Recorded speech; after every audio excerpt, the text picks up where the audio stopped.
Madame Hidalgo, Yann Brossat. Donc, dans vos interventions, j'ai retrouvé ce que j'ai lu. C'est assez logique. Par contre, il y a des choses que je n'ai pas lues dans ces deux livres, et sur lesquelles je voulais vous interroger. C'est d'une part le logement étudiant. Le logement étudiant, en lien avec la région et l'État, on n'en entend pas souvent parler, sauf quand on écoute les syndicats étudiants, mais dans vos livres, la problématique du logement étudiant n'est pas vraiment très apparente. La deuxième question que je voulais vous poser, et ça sera la dernière, c'est la localisation. Parce que, bien sûr, il faut des terrains, nous disait René Dutré, mais où? Le 18e et le 19e ont un taux de logement social respectable. D'autres arrondissements ne peuvent pas forcément dire autant. Donc, disons les choses ce soir. Bien, il y avait deux personnes.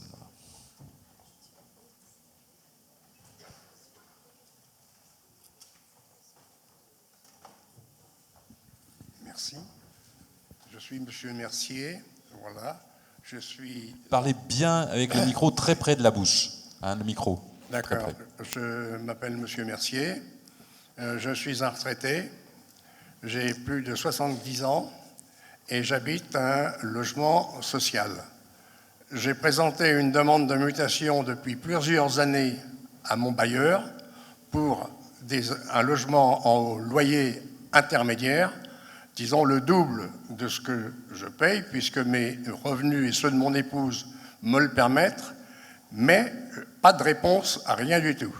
Alors, on est un peu en désespérance, parce qu'on se demande si les retraités peuvent encore rester à Paris, parce que le logement privé n'aurait plus accessible du fait de l'âge. Passé 70 ans, plus personne ne veut vous louer un appartement dans le secteur libre, compte tenu que la récupération est des plus difficiles pour les ayants droit, les héritiers ou les ascendants. Voilà. Et vous parliez tout à l'heure des organismes de gestion. J'ai eu des responsabilités par le passé en région parisienne et le logement social, je connais bien, un peu. Par contre, en ce qui concerne les offices, on ne s'y retrouve plus dans la gestion du parc immobilier de la ville de Paris. Entre la RIVP, l'ex-SAGI, dont le patrimoine a été dévolu à la Sablière, organisation qui relève de la SNCF, et c'est la SNCF qui gère indirectement les logements, le parc locatif.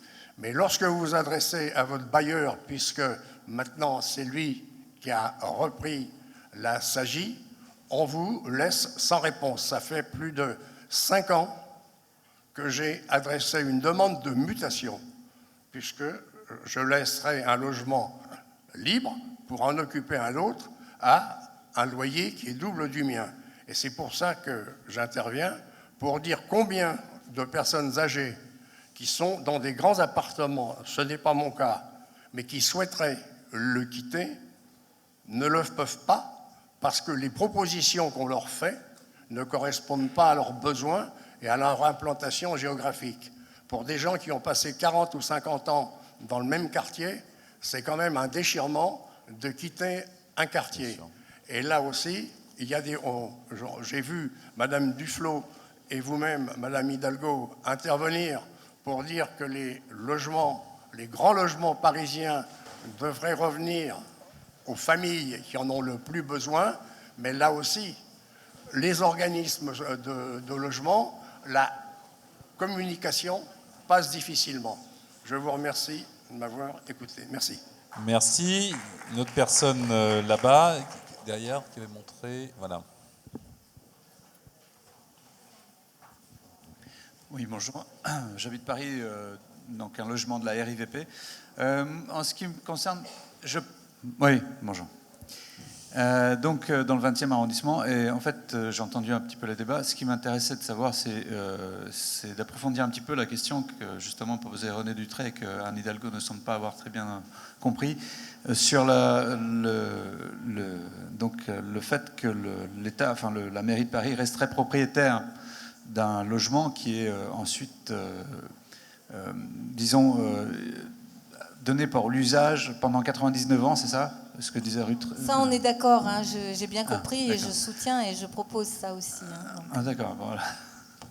Et en fait, j'aimerais bien savoir comment ça se passe, enfin, comment on envisage ça, mais surtout comment on envisage de permettre l'accès à la propriété, sachant que dans d'autres pays comme l'Italie qui est à côté, presque 80% de la population est propriétaire du logement qu'elle occupe. En France, on est en dessous de 60%. Il faudrait peut-être prévoir l'accession à la propriété pour toutes les catégories socio-professionnelles. Je parle de catégories socio-professionnelles, non pas de classe. Et donc, évitons de parler seulement de classe moyenne, mais de toutes les catégories socio-professionnelles et de leur permettre d'accéder à la propriété. Là, je n'ai pas entendu de proposition sensible dans ce sens-là. Voilà. D'accord, il y a quelqu'un ici, puis on se retournera pour des réponses.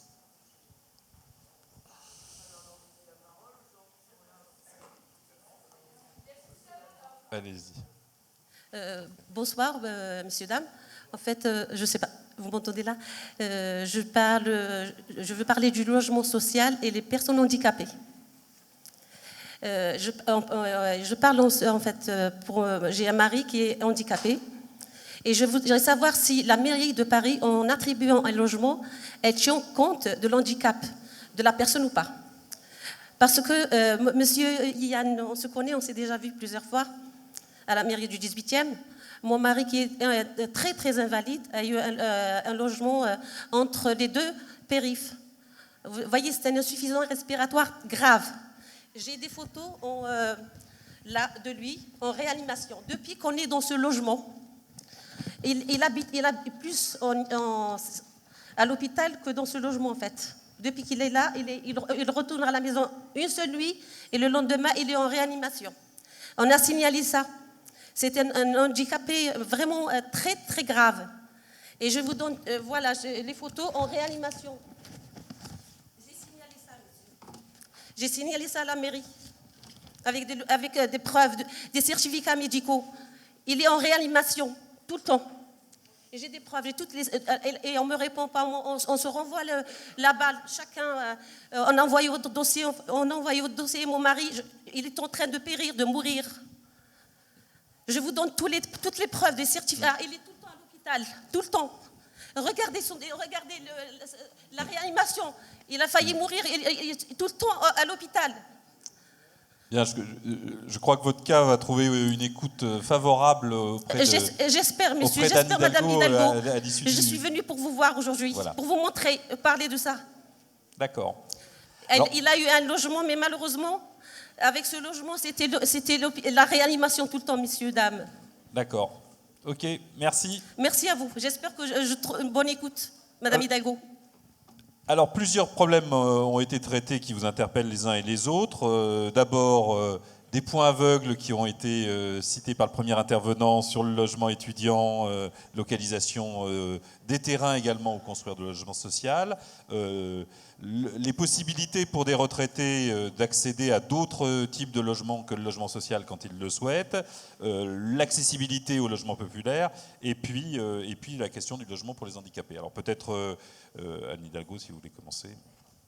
Oui, rapidement, sur le logement étudiant, vous avez raison de l'inscrire hein, dans le débat. Il en fait partie quand on parle du logement social. D'ailleurs, on a financé sur ces deux mandatures 8000 nouveaux logements étudiants et aussi des logements pour les jeunes travailleurs. Je crois qu'autour de 4000 hein, pour les jeunes travailleurs ou peut-être un peu plus. Mais en tous les cas, c'est un sujet sur lequel on doit continuer parce qu'il y a un besoin. Il y a d'autres possibilités aussi, hein, sur des colocations, sur d'autres formes. Mais quand on parle logement et quand on parle des 25 ou 30% de logements sociaux, ça intègre bien sûr un pourcentage important. Pour cette population, il y a 300 000 étudiants à Paris. Hein. On est une des principales villes universitaires presque au monde. la localisation de ces logements et de ces terrains. Aujourd'hui, quand on regarde les zones d'aménagement que l'on a, on a 10% du territoire parisien qui est en aménagement. Et même si un certain nombre de secteurs sont, je dirais, en train d'avancer en construction, on a à peu près un potentiel de 1500 logements nouveaux par an dans ces zones d'aménagement concerté qui restent possibles sur Paris. Et puis, il faut pousser effectivement dans les arrondissements qui sont aujourd'hui encore déficitaires, notamment les arrondissements de l'Ouest, il faut pousser, bien sûr, vous savez, je connais bien, dans le 15e, je peux vous dire que chaque logement social construit a été l'objet d'une bataille, vous ne pouvez pas imaginer. Et on va passer de 11% à, je pense, 17-18% dans ces 2 mandatures, dans cet arrondissement-là. Donc il faut poursuivre cet effort dans la localisation et le rééquilibrage Est-Ouest. D'ailleurs, je pense que dans des quartiers qui aujourd'hui ont beaucoup de logements sociaux, il faut justement privilégier des opportunités aussi pour du logement intermédiaire parce que ça permet d'avoir une mixité de population à laquelle je crois nous sommes tous attachés. Beaucoup d'entre vous ont parlé de la question de la gestion locative. Alors là, il y a encore du boulot et des progrès à faire. Je crois qu'on doit à peu près tous s'y retrouver. Il y a des progrès qui ont été faits. Il y a voilà, les bailleurs sociaux parisiens que l'on a réorganisés. C'est vrai que la RIVP, ce qu'on a fait en 2001, c'est devenir majoritaire, que la ville de Paris soit majoritaire dans le capital de la RIVP, ce qui n'était pas du tout le cas avant, Régie immobilière de la ville de Paris. Donc on a opéré un certain nombre de changements. La SAGI, effectivement, elle, est sortie et donc beaucoup de ces logements sont partis du côté de la Sablière ou de la SGIM, un autre bailleur social parisien. Mais je crois qu'il y a un gros sujet.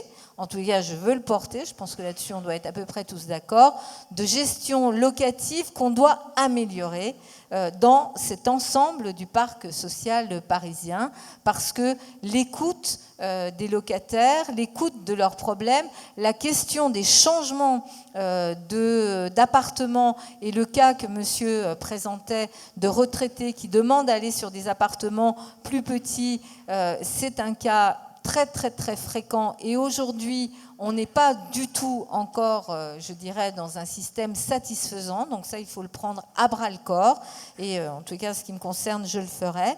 Et ensuite vous avez parlé d'accession à la propriété. On a, par le biais du prêt à taux zéro, facilité, je crois, l'accession de 19 000 familles à la propriété à Paris. Mais moi, j'insiste quand même sur le fait que Paris est aussi une ville de locataires. La fonction de Paris, historiquement, ça a été d'être une ville de locataires.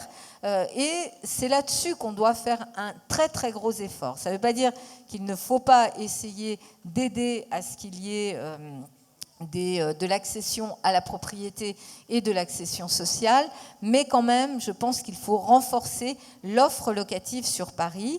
Vous avez également évoqué, alors je ne veux pas l'oublier, c'était une question qui me paraissait importante, sur le logement des personnes handicapées, bien sûr qu'on prend en considération ce sujet-là. C'est pour ça d'ailleurs que c'est très long. Dans toutes les nouvelles constructions, on a un pourcentage important de logements qui sont adaptés.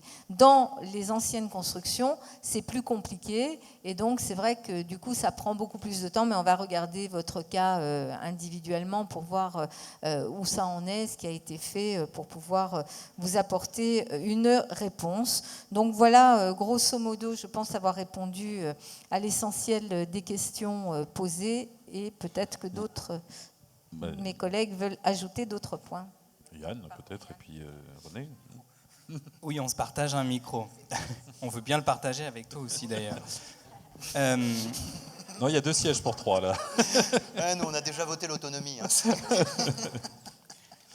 Au fond, il y a plusieurs questions qui ont été posées, mais je crois qu'on peut les résumer en une seule. Il y a eu la question du logement des retraités. Il y a eu la question du logement des étudiants. Et d'ailleurs, en vous écoutant, madame, je pensais justement à ce que me disait un jour une femme dans une permanence qui me parlait de ses difficultés de logement. Et elle me disait, vous savez, monsieur Brossat, je n'ai pas de vie de rechange. Et ça dit à quel point la situation de logement et les difficultés de logement aujourd'hui d'un certain nombre d'hommes et de femmes parisiennes, parisiens, sont d'une douleur terrible. Et la question qui est derrière ça, derrière la question de monsieur sur les retraités, derrière la question sur les étudiants, derrière la question de madame sur son mari handicapé, la question, c'est de savoir au fond qui peut habiter dans cette ville. La question, c'est de savoir si on a le droit d'habiter à Paris. Si Paris demeure une ville abordable, une ville accessible au plus grand nombre, une ville dans laquelle un ouvrier, un employé, un petit cadre, un jeune ingénieur qui commence sa carrière professionnelle, un instituteur, est-ce que ces hommes et ces femmes-là ont le droit d'habiter à Paris? Et c'est au fond cette question-là que nous devons avoir en tête lorsque nous abordons la question du logement. Et une fois qu'on a dit ça, évidemment que la question qui vient tout de suite, c'est de savoir qui tranche ça. Parce que si c'est le marché qui tranche cette question, alors la réponse, elle est toute trouvée. L'instituteur ne pourra pas habiter à Paris. Pas plus d'ailleurs que le jeune ingénieur qui commence sa carrière professionnelle. Encore moins l'ouvrier qui gagne le SMIC ou un peu plus. Donc on voit bien que si on laisse le marché trancher cette question, si le marché est seul arbitre sur cette question-là, alors on ne pourra pas faire de Paris une ville accessible au plus grand nombre. Et la question, c'est donc de savoir les mesures que nous sommes prêts à prendre pour briser les reins de la spéculation immobilière. Je disais tout à l'heure deux propositions que fait le Front de gauche. Par exemple, la question du logement vacant. Est-ce qu'on accepte qu'on continue à avoir dans Paris des dizaines de milliers de logements vacants? Je dis que cette situation est insupportable. Et pour le voir dans ma permanence, personne ne peut comprendre qu'on continue à avoir des dizaines de milliers de logements vacants à Paris, alors même qu'on a des hommes et des femmes qui attendent un logement depuis 10 ans et qui parfois vivent dans des conditions qui sont indignes.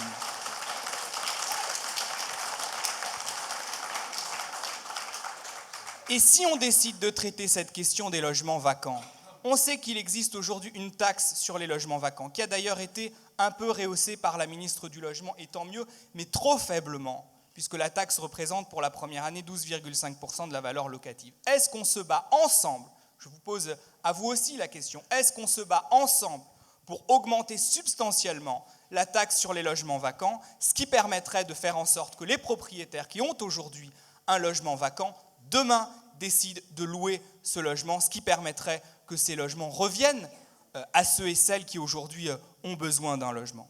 Ensuite, une autre question, la question des promoteurs. Moi, je veux bien qu'on croit aux vertus du dialogue avec les promoteurs.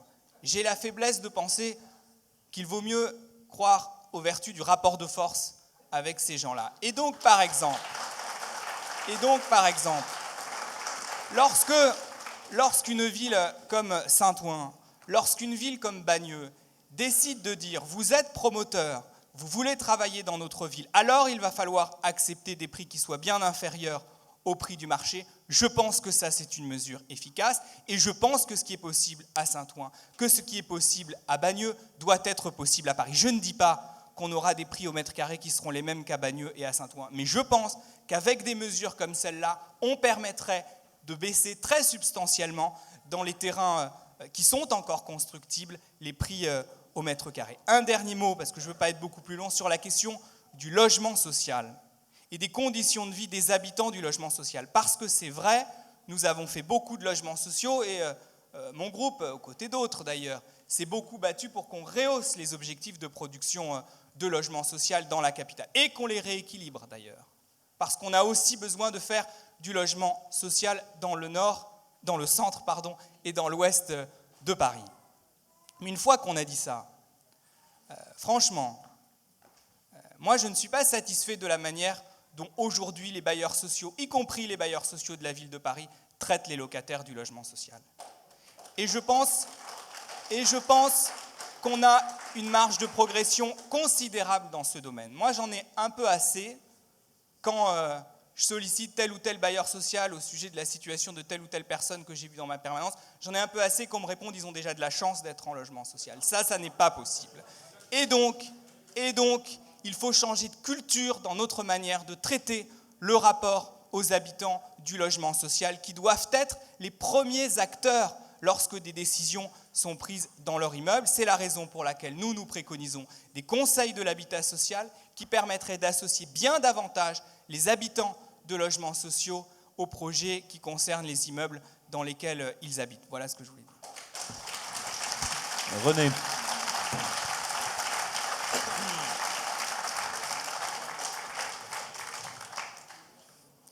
Alors les outils pour reprendre ton expression, pour casser les reins à ce marché, à cette spéculation.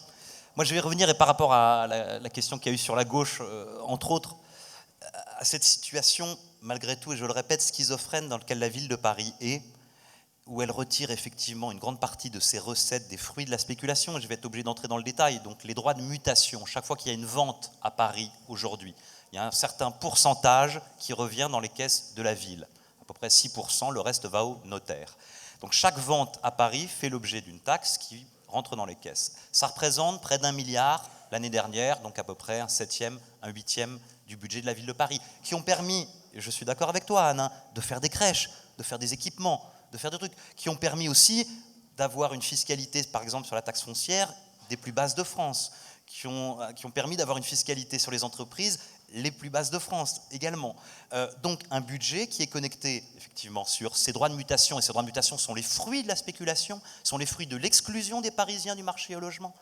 Deuxième point, les à peu près 300 millions d'immeubles aujourd'hui et de biens qui étaient un petit peu les bijoux de famille, tout n'était pas utile, qui sont vendus par la ville chaque année aujourd'hui et qui alimentent le budget de la ville, qui permettent également de faire des crèches, également de faire des logements, mais des biens dont la ville se dessaisit et qui auraient peut-être pu utiliser autrement. Et puis troisièmement, effectivement, je reviens toujours à ces opérations publiques, hein, des terrains publics, propriété de la ville de Paris, sur lequel la part des bureaux et la part des logements privés additionnés atteint 50-60% à peu près. Cet élément budgétaire fait qu'aujourd'hui, une grande partie du budget de la ville, s'il y avait une récession, s'il y avait une baisse des prix, que nous souhaitons tous, clairement, s'il y avait une baisse des prix, ça planterait le budget de la ville. Il faut un moment avoir le courage de le dire. Donc, en termes de modèle économique, nous sommes effectivement dans une situation où nous devons lutter contre la spéculation parce qu'elle fait des dégâts humains, sociaux absolument dramatiques, mais cette spéculation, il faut bien reconnaître aujourd'hui qu'elle alimente les caisses de la ville. Donc comment fait-on, en tant que majorité de gauche, dans une future mandature, pour pouvoir régler ce problème? Après, je suis trop long? Non, c'est bon. Deuxième point, j'ai envie de parler d'Allo quand même, mais je sais. Ce que je vous propose peut-être, dans la mesure où il y a cette interpellation par les pancartes, c'est qu'on donne la parole à quelqu'un du DAL qui a la possibilité aussi de développer. Dans ce cas-là, voilà. Le Donc, sujet je vais rapidement balayer. Voilà. Et un autre point est par rapport à la question de monsieur, et plus globalement du logement des personnes âgées. Moi, je voudrais parler de la nécessité de différencier vraiment les formes d'habitat, et on le voit énormément sur les personnes âgées. Les personnes âgées, il n'y a pas une situation identique. Il y a des gens qui sont complètement autonomes, qui peuvent rester chez eux jusqu'à un âge très avancé, d'autres qui ont besoin d'un petit soutien, d'un peu plus de soutien, d'un peu plus de médicalisation, d'autres qui effectivement ne peuvent être accueillis que dans une structure beaucoup plus lourde. Et aujourd'hui, je trouve que notre politique publique est extrêmement, je dirais, uniformisante par rapport à ça, puisqu'en gros, c'est très souvent ou le logement autonome ou l'EHPAD directement, et qu'on a beaucoup de mal à proposer une palette de logements, une palette d'offres qui correspondent à chacune des situations. Et ça, c'est quelque chose auquel il faut faire très attention. Ça fonctionne pour les personnes âgées, mais également j'ai envie de parler également des jeunes, par exemple, avec certains peuvent s'adapter sur une colocation, certains sont chez eux, certains aussi aspirent à être autonomes et pas passer. Nous devons vraiment penser nos politiques publiques pour au mieux les adapter à la diversité humaine. Sur la localisation, moi, bien sûr, et Yann, tu le dis souvent, et bien sûr, il faut rééquilibrer à l'ouest, il faut rééquilibrer au centre. Après, vraiment, si on ne veut pas que ça ne soit qu'une parole qu'on tient tous, et qu'on tient aussi, mais qu'une parole que c'est des effets, il faut bien être conscient qu'il n'y a plus de terrain mutable aujourd'hui à l'ouest, ou quasiment plus, et dans le centre. Même si, et là je reprends mon premier argument, quand par exemple la ville de Paris fait une opération à Port-d'Auteuil et qu'elle en confie un tiers à la Cogedim, on peut se dire non, là on est dans le 16e, faisons 100% de logement social, bon sang, ne lâchons pas une part au privé sur ce terrain, c'est les derniers terrains aménageables qu'on a dans cet arrondissement, on ne peut pas se permettre de les lâcher. Mais effectivement, là il faut inventer d'autres outils. Tu as dit tout à l'heure que vraiment le diffus, maintenant on allait aller dessus, alors vraiment j'en suis très heureux, tu sais comme moi qu'on a déposé l'amendement sur le diffus depuis 2001, donc on l'a déposé 11 fois, à chaque budget, ça a été intégré au plan local de l'habitat la dernière fois, avec peu d'effet. Le logement diffus, ça veut dire pouvoir créer un appartement en logement social au sein d'une copropriété. Et donc, c'est effectivement un outil qui permet de créer du logement social à l'ouest, qui permet de créer du logement social au centre, sans avoir, et partout, sans avoir de terrain. Ça, c'est quelque chose, effectivement, d'extrêmement intéressant. L'autre point, il y a quand même un outil, sans j'espère être trop techno, mais l'outil principal de la ville d'intervention sur le marché, c'est le droit de préemption. C'est cette possibilité pour la ville de se substituer lors d'une vente d'un logement et de dire l'acheteur, ça ne sera pas vous, ça sera nous, parce qu'on a une opération d'intérêt public. C'est notre arme. Juridiquement, le droit de préemption est pensé uniquement pour permettre de faire des projets publics derrière, de faire une crèche, de faire... Beaucoup de communes utilisent le droit de préemption, et elles ont bien raison, comme un outil anti-spéculatif. Et ce qui est fait quelquefois à Paris avec des offres de préemption basse. Mais le problème, c'est qu'on ne peut pas faire plus. Pourquoi ? Parce que le budget de la préemption, il est à 70 millions, 80 millions d'euros. Et ça, c'est quelque chose vraiment, et qu'on répète depuis 10 ans. Les capacités d'intervention de la ville, aujourd'hui, c'est 70 à 80 millions d'euros. Les droits de mutation, les fruits de la spéculation, c'est 1 milliard d'euros. N'y a-t-il pas une corrélation à penser entre ces droits de mutation, le fruit de l'exclusion des Parisiens de l'accès au logement, et cette ligne budgétaire qui permet d'intervenir sur le marché?